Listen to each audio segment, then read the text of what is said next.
Hola mis hermanos, hola mi gente bella. Aquí el profesor Miguel B, aquí un profesor lector.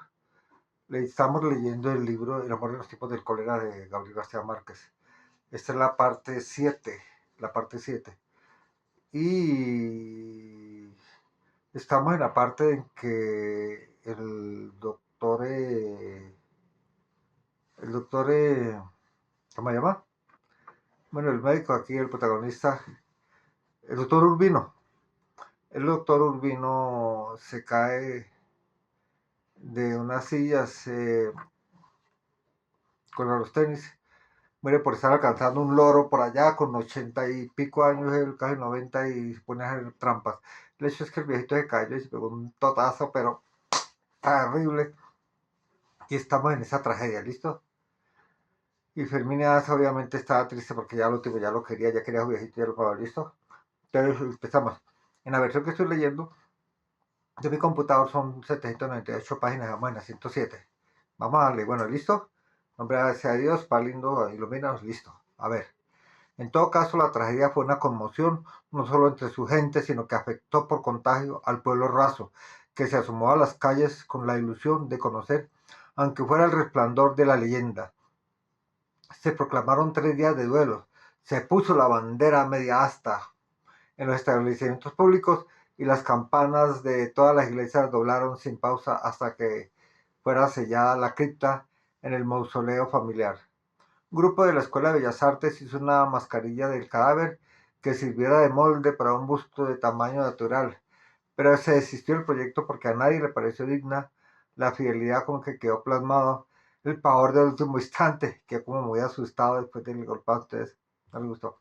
Un artista de renombre que estaba aquí por casualidad de paso para Europa pintó un lienzo gigantesco de un realismo patético en el que se veía el doctor Urbino subido a la escalera y en el instante mortal en que extendió la mano para atrapar al loro. Lo único que contrariaba la cruda verdad de su historia era que no llevaba el cuadro en la camisa sin cuello. No, no, que quedó sacando el loro para matarse, sino que no llevaba la camisa sin cuello. Y los tirantes de rayas verdes sin el sombrero hongo y la levita de paño negro de un grabado de prensa de los años del cólera. Ese cuadro se exhibió pocos meses después de la tragedia para que nadie se quedara sin verlo en la vasta galería de El Alambre de Oro. Wow, bonito nombre, una galería, El Alambre de Oro. Una tienda de artículos importados por donde desfilaba la ciudad entera. Artículos importados, Cartagena.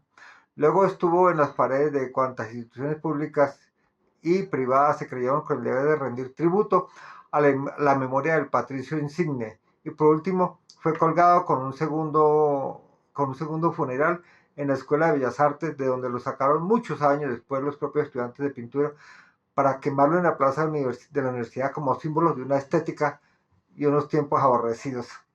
Pobrecito. Desde su primer instante de viuda, se vio que Fermina Daza no estaba tan desválida como lo había temido el esposo.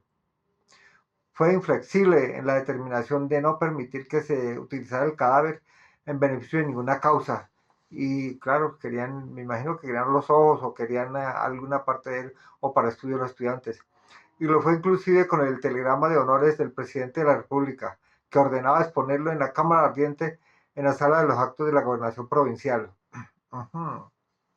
Con la misma serenidad se opuso a que fuera velado en la catedral como se pidió el arzobispo en persona, y solo admitió que estuviera allí durante la misa de cuerpo presente de los oficios fúnebres.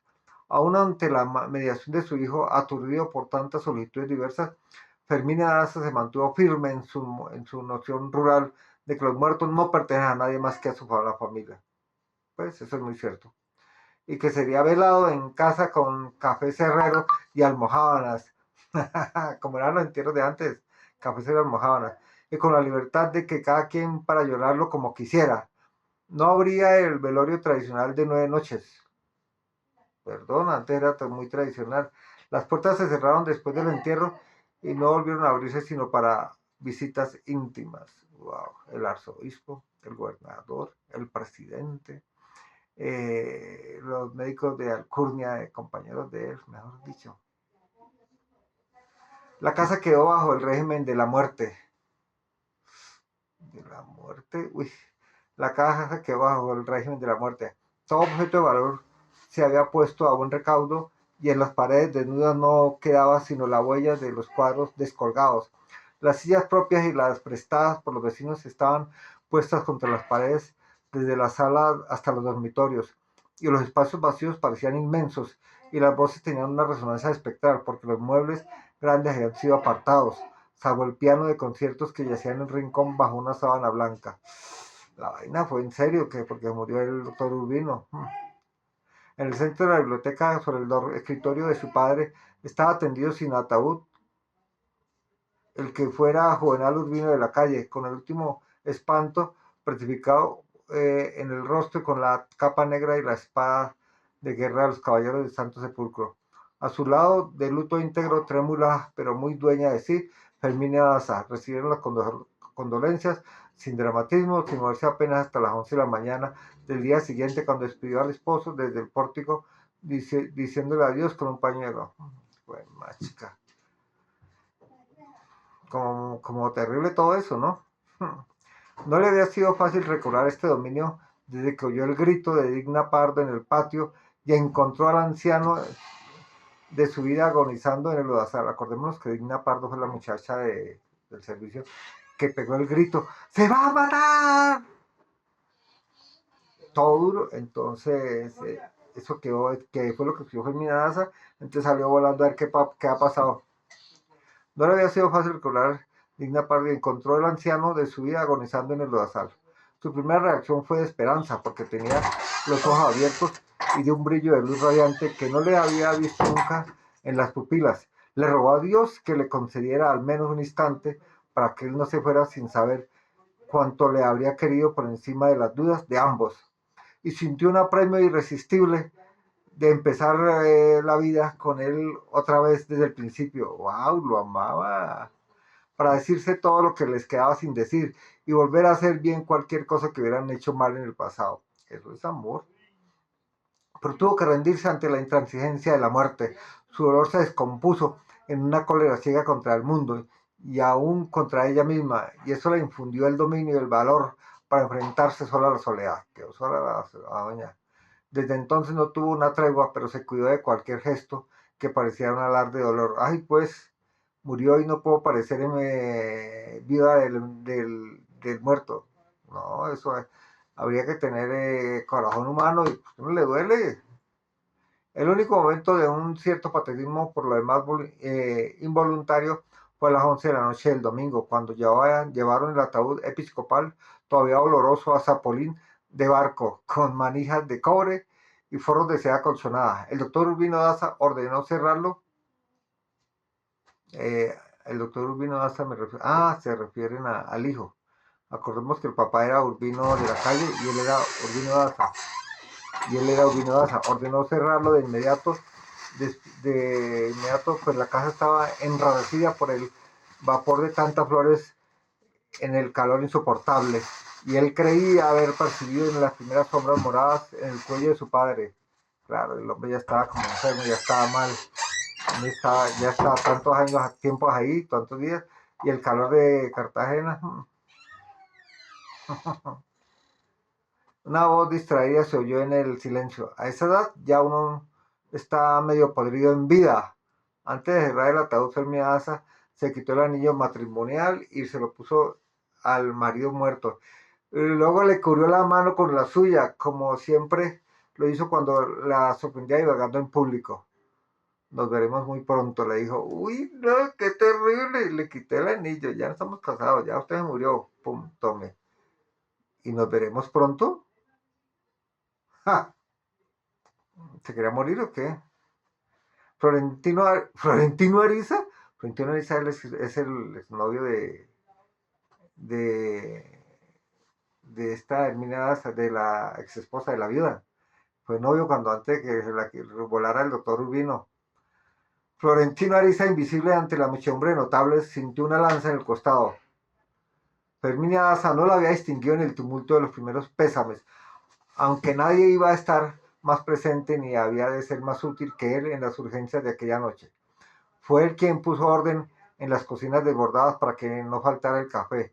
Consiguió sillas suplementarias cuando no fueron suficientes las de los vecinos y ordenó poner en el patio las coronas orantes cuando ya no cabía una más en la casa. Recordemos que él era una persona ilustre, todo el mundo lo quería, tenía muchos gremios, muchas cosas, entonces eso le lloverían coronas a granel, de esas de flores, le quedan a uno cuando se muere. Se ocupó de que no faltara el brandy para los invitados del doctor Lacides Olivella, que había conocido la mala noticia en el apogeo de las bodas de plata.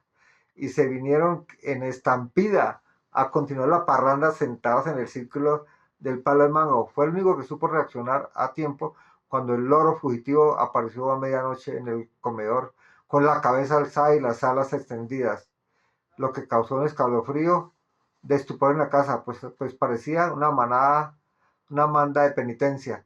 Florentino Ariza lo agarró por el cuello sin darle tiempo de gritar alguna de sus consignas insensatas y lo llevó a la caballeriza en la jaula cubierta. Así hizo todo con tanta discreción y tal eficacia que a nadie se le ocurrió pensar que fuera una intromisión en los asuntos ajenos, sino al contrario, una ayuda impagable a la mala hora de la casa.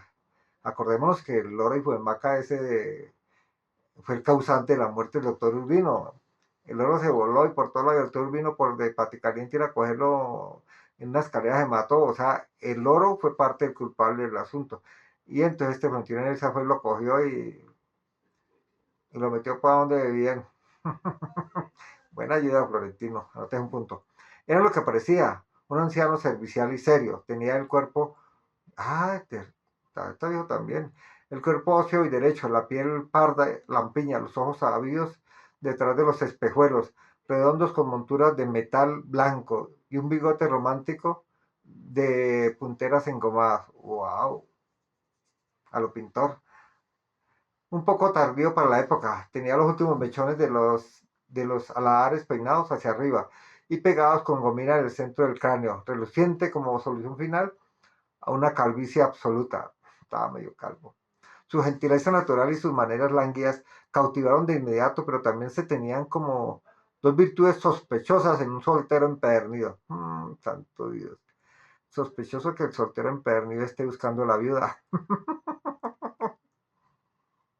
Había gastado mucho dinero, mucho ingenio y mucha fuerza de voluntad para que no se le notaran los 76 años que había cumplido el último marzo. Uy, fue machica, ya tenía sus años, tenía los años, creo que tenía los años de Fermín Daza, era un poquito mayor que Fermín Daza. Y estaba convencido en la soledad del alma de haber amado en silencio mucho más que nadie jamás en este mundo. Uy.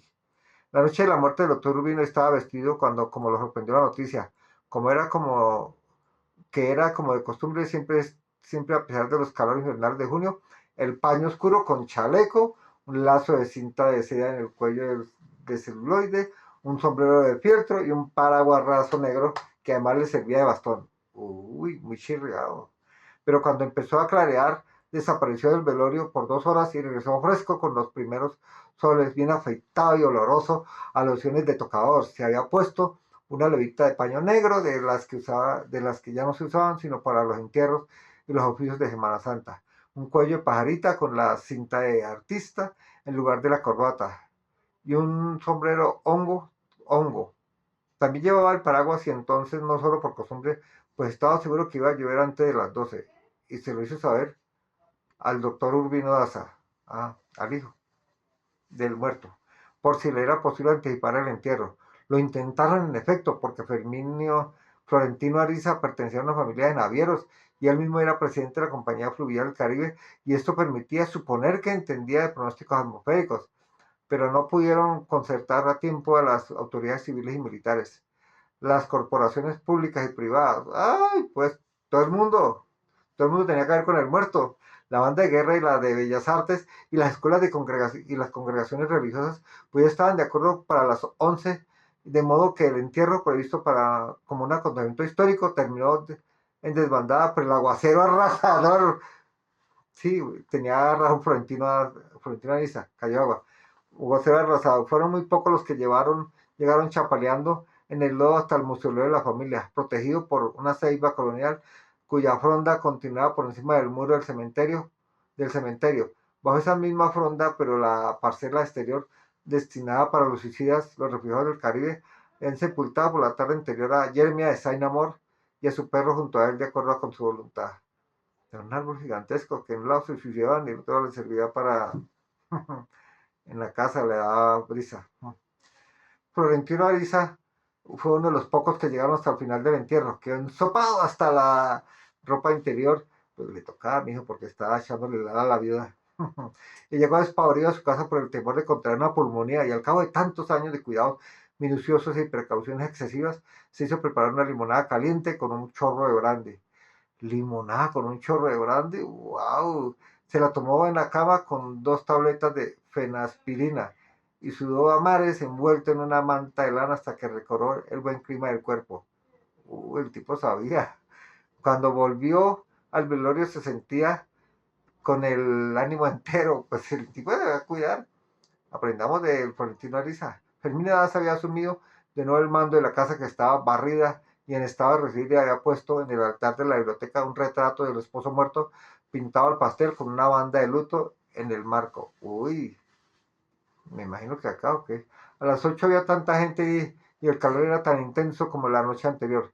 Pero después del rosario alguien hizo circular la súplica de retirarse temprano para que la viuda descansara por primera vez desde la tarde del domingo. Pues claro, tengan misericordia con la viuda. Fermina se despidió a la mayoría junto al altar, pero acompañó a un último grupo de amigos íntimos hasta la puerta de la calle para cerrarla ella misma, como había hecho siempre. Se disponía a hacerlo con el último aliento cuando vio a Florentino Ariza vestido de luto en el centro de la sala desierta. Uy, cayó el chulo.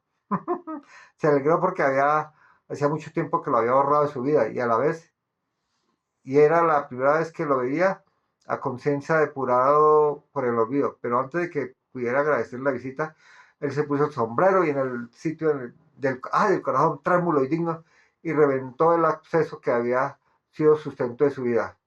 Ferminia, y declaración de amor, el hombre no pierde el tiempo. Fermina le dijo, he esperado esta ocasión durante más de medio siglo para repetir una vez más que el juramento de mi fidelidad eterna y mi amor para siempre. Que verdad, con más muerto uno ya está alzándole la ala, déjenlo enfriar.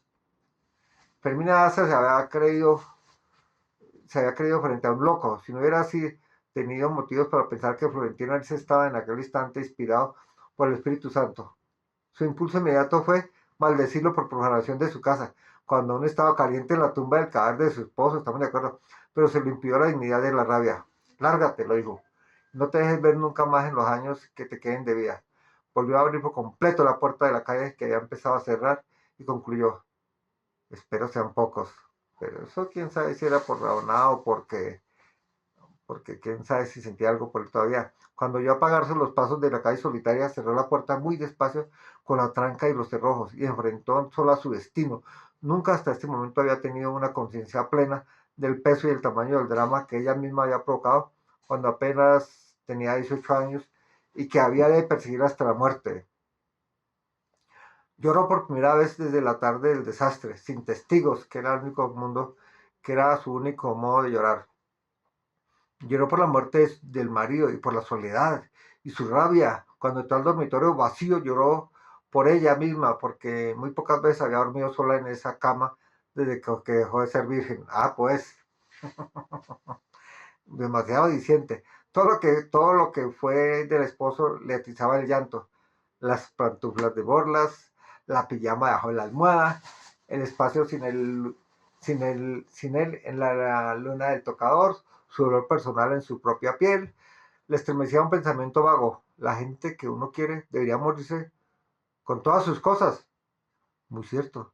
Claro, deberían echar. Pues de hecho, una de las cosas que uno hace cuando alguien quiere olvidar a alguien es guardar todo, esconder todo, botarlo. Cuando uno se separa de una novia, pues uno qué hace, pues bota todo lo que ella rompe las fotos, las entrega, quema todo lo que le recuerda y todo eso. Lo que debe hacer para uno no mortificarse. Tiene razón ahí Ferminia Daza. No quiso ayuda de nadie para acostarse. Ah, como viajan de plata deben tener sirvientes que les ayuden. Claro, tiene razón.